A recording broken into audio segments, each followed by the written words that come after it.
Welcome back to Sunday Smoke. This is episode 3 of the Utility Trilogy. You've been with us for the first two. We've covered a lot of ground. Episode 1, we talked about the skill. We talked about reclaiming your ability to fix the world around you. We stopped leasing our lives from the landfill. Now we've decided to maybe be the mechanic, not just the consumer. Episode 2, we kind of talked more about moving into the chassis, the machine. That's what houses our mind. Hopefully we agree that it's a moral obligation to be fit, because if you're weaker than you should be, you become a liability to your tribe. You become a burden even when the winter comes. I mean, we should be ready for when the winter comes. So we have the skill. We've talked about the chassis. And now we're going to talk about the most critical piece. We're going to talk about the mind, the part that drives the chariot. Today we're going to talk about the utility of the mind. I want to start with a hard truth, a concept we touched on briefly last week.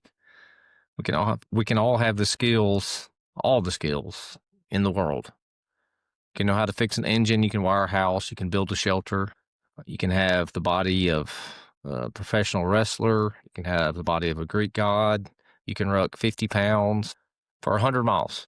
You might be able to bench press a Buick. But if your mind is weak or chaotic, unregulated, you're not useful. You don't have a utility. You're just a dangerous animal. Think about it. A strong body that's guided or driven by a weak mind is just a brute, a savage. It's a truck, car without steering. It's a force that has no direction. I can bring in a PC type or mechanical type analogy, because the body is the hardware. We have the stuff that makes things work, but you have to have an operating system. You can have the biggest hot rod, Ferrari, Tesla, you name it, sitting in the driveway. It's high performance. It's beautiful. Everybody's jealous of it. Like perfectly engineered, has like this huge potential. But who's behind? Who do you put behind the wheel? If you put somebody that can't make quick decisions, or say a drunk driver behind the wheel, well, the Ferrari becomes just a weapon. It can't stay between the lines. It hits the telephone poles. I'd rather be more of sticking with the car analogy. Maybe you're a Toyota, a Lexus, a Honda. You're a good engineered vehicle. You're built for utility. I drive a big Suburban. I can do many things with it. It's not the most efficient vehicle. It scares 12 miles to the gallon. It gets the job done. It has a utility. It is built for certain things. It's not built for speed. It's built to do many different aspects. It's like I can go off-road. I can carry big things. I can tow large loads. That's the utility of the chassis. It's the utility of the machine. If you get, say, if I had Tesla, Ferrari, or whatever, granted, it looks good. It can go fast. It can stop fast. It can turn quickly. It can do all this stuff. But there's a skill that's behind that. I want that skill to be the mind. The mind tells it what to do. It tells it when to move. You can't be commander. I think I'll bring it up at some point, because I can't recall right now in my great recollection of Greek philosophy or Stoic philosophy. Plato has an analogy about the chariot driver, where the chariot driver makes the decisions, but then you have the horse, the horsepower driving, and if you're not able to make the decisions, you'll run astray, you'll run into the wall, you'll run out of the stadium, you'll run out of the Coliseum, kind of put it in.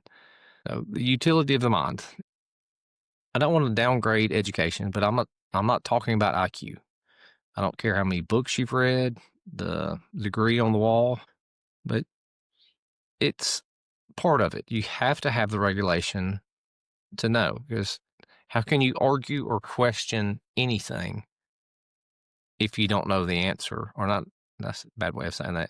How can you argue or question anything if you don't know the subject. This is part one of our chapter one of the utility of the mind. One of my new favorite writers is Ryan Holiday. I've not finished his book. I have the book. Wisdom Takes Work. I probably should read it and probably add that into the utility of the mind. Like I said, I'm using this as a part of my journaling. It's my video journaling. I'm actually able to talk about my ideas, share my ideas. This is a good thing. I want to talk a little bit about maybe defining what I mean with I say the utility of the mind. I'm not just talking about IQ. I'm not talking about dismissing education. Education is critical. You have to load the database. You have to have understanding of the theory. You need to know the raw data. If you want to run the machine needs fuel. Education is a component of wisdom, but the true utility is I would say, the ability to regulate the knowledge, maybe having confidence in the knowledge or confidence in that you don't know. That's probably the biggest thing we miss on. You don't want to guess just because you're afraid that you might look stupid. A strong mind has the strength or sovereignty, maybe, to say, I don't know the answer to this. Can I ask you a question? That's wisdom. That's regulation. Hitting the pause button. I talked about the easy button before. Don't hit the easy button, but maybe we need to hit the pause button. I've got coming to mind is Epictetus about first impressions, where an impression is your first reaction or an event that happens. And don't let the force of a first impression knock you off your feet. You need to absorb it, decide where it's coming from, why they said it. Is it genuine? Is it true? Take 2 or 3 seconds. Don't just listen to respond. That's what I'm trying to get out. That's one of the biggest things. Is we're disturbed by things, not the things that happen, but how we think about those things. We don't find offense in things. We find offense in things or opinion of the things. I want to clarify a little bit about the first little short section of this podcast, or the last section of the podcast, talking about the quote from Epictetus, because men are not disturbed by things, but their view of which they take them. Think of our mind as the operating system. Event happens, like a flat tire happens, a rude comment, broken tool. That's just raw data input. It has no emotion. Crash. The system doesn't crash because of the data. The system crashes because of how your software processes the data. It's not the hardware that crashes, the body, the chassis. It's the processor, the mind. We get angry at traffic. It's one of my examples before. The traffic's just physics. We're disturbed because our view of the traffic, or the view of waiting, or somebody not turning, or somebody not going immediately at the red light. We think this shouldn't be happening to me. They're taking something away from me. But the utility there would be maybe separate the event from the story. It's part of the story. It's your story going on, but that's just an event. It's something that's out of your control. You can't suffer.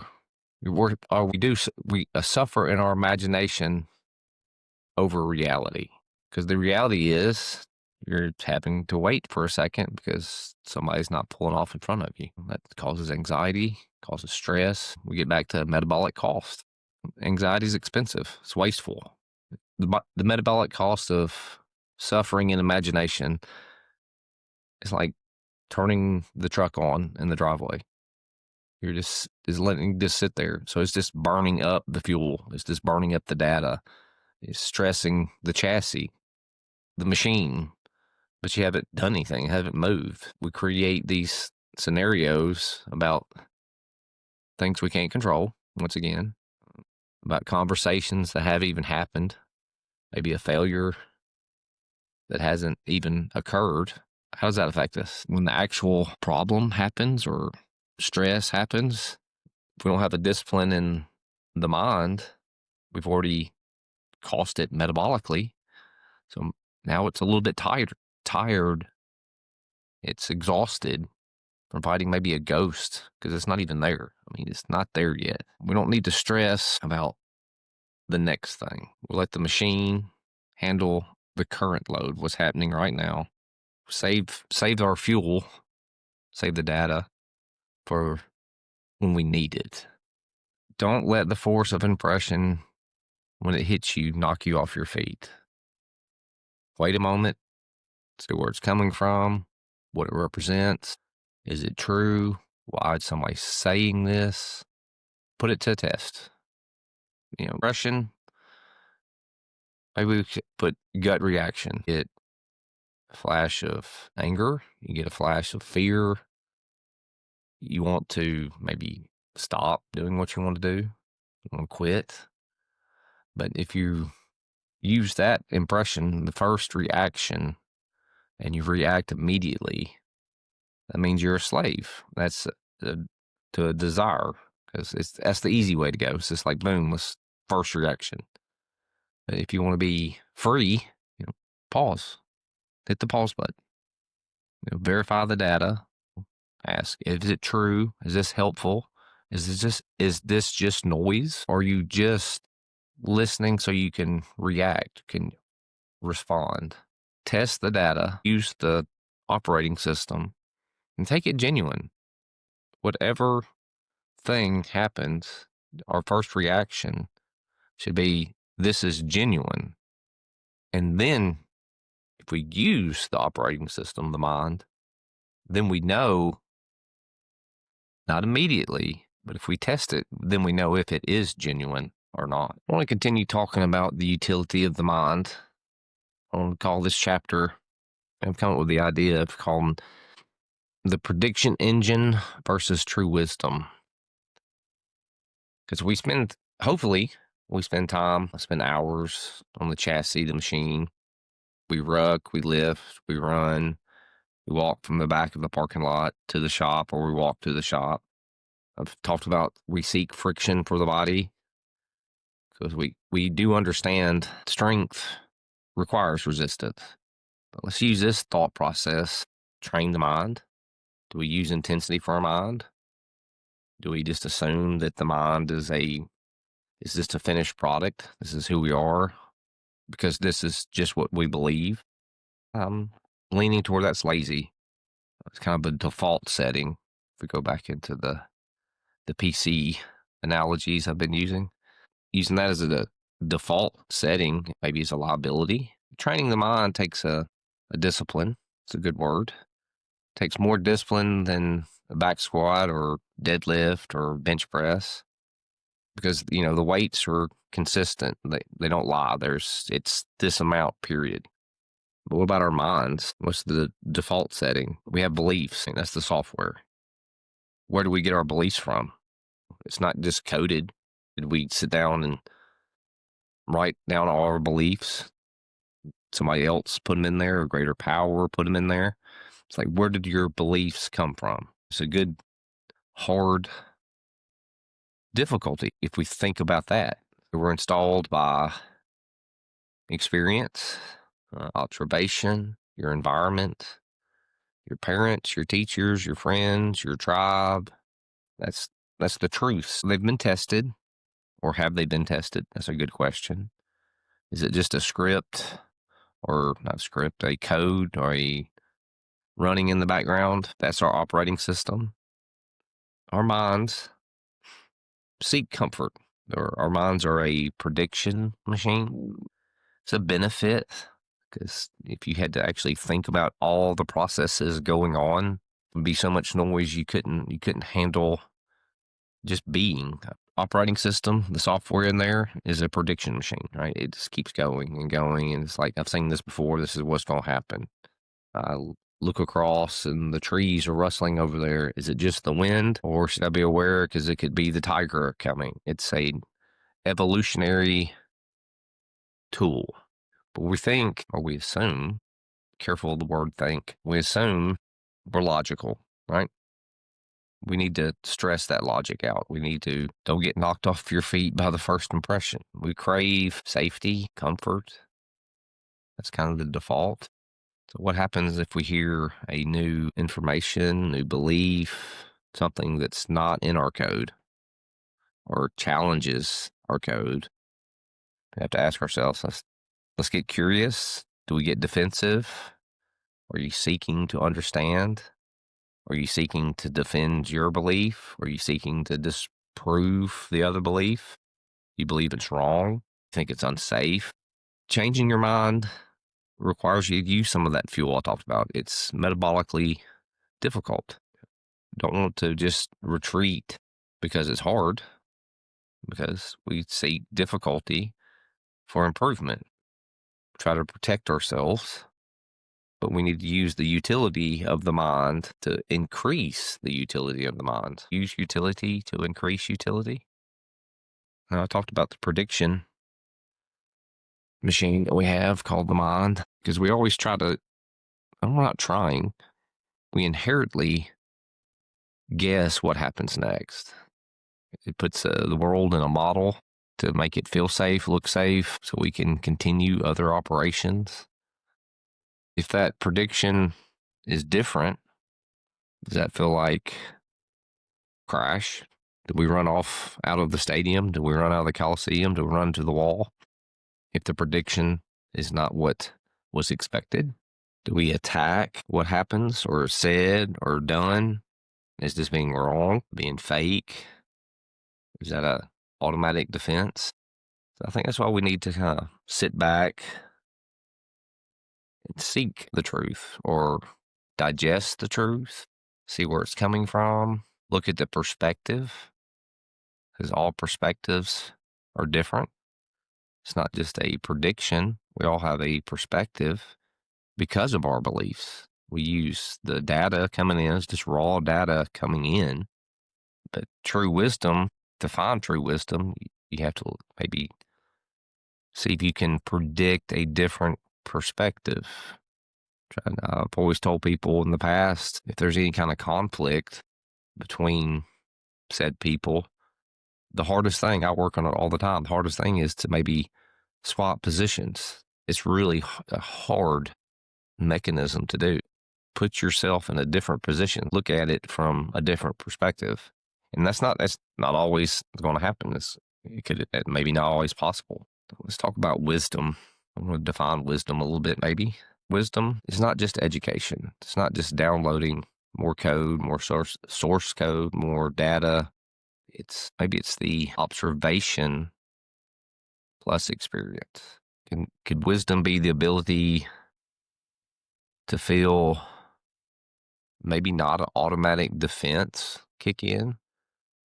Maybe you can feel disapproval. You can feel maybe a little anger, a little anxiety come in, and or using your wisdom, you can kind of hit the override button. Using discipline. Discipline say, my prediction could be wrong. My prediction was wrong. Can we observe this? The first observation knocked me off my feet. Can I experience this? Can I get new software? Maybe my software is outdated or is a newer version. That gets into the utility. We do not know everything. Utility could be an update. We could think of the utility of the mind is we can update beliefs, we can update opinion, we can update our predictions. Not always to seek the comfort. I mean, we can seek the glitch, because sometimes software glitches, sometimes the hardware glitches. Maybe we could seek that instead of comfort. Maybe the glitch is equal to growth. Oh, that's just my video journaling today. First, start another chapter. I'm going to keep working on this and keep going. Sorry for the voice. Maybe got a little sniffles going on this morning, but hey, We're going to keep going. I started out with a hard truth. A strong body with a weak mind is just a dangerous animal. It's a Ferrari with a drunk driver. I define the mind as the operating system. The data could be traffic, could be rude comments. The data doesn't crash the system. Your processing of the data causes the crash. Talked about metabolic cost, how anxiety is burning fuel in the driveway. It's just wasteful. I confronted the prediction engine. The mind is the prediction engine. Your beliefs are often just default settings installed to keep you comfortable. The lesson: utility is regulation. It's the ability to hit the pause button. Discipline to override the glitch. Strength to say, I don't know, or even my prediction was wrong. Let's shift from seeking comfort to seeking the truth. Let's stop reacting like slaves to the first impression and start acting like commanders of our chariot. This is the challenge I want to give you. I want you to audit your operating system. Next time you feel the spike of anger, the urge just to defend, or even the fear of being wrong, don't react. Hit the pause button. Ask these questions. Is this true? Is this helpful? Or is this just my prediction engine trying to protect me? Seek the glitch, because I believe the glitch is where the growth is. So what's next? I've built towards a framework. We've got skill, we have body, we have mind. But we don't just know the theory. That's not enough. You have to run the machine. How do we handle conflict? How do we handle failure? How do we maintain our inner citadel or inner castle? I'm going to keep digging into this. I am going to do a part, I'll call it 3.5, because the work on the mind never ends, because we can't just fix the software. We have to keep updating it. So remember, reclaim skill, fortify the chassis, secure the mind, because we are a system of utility. I'm Vulcan. See you next time.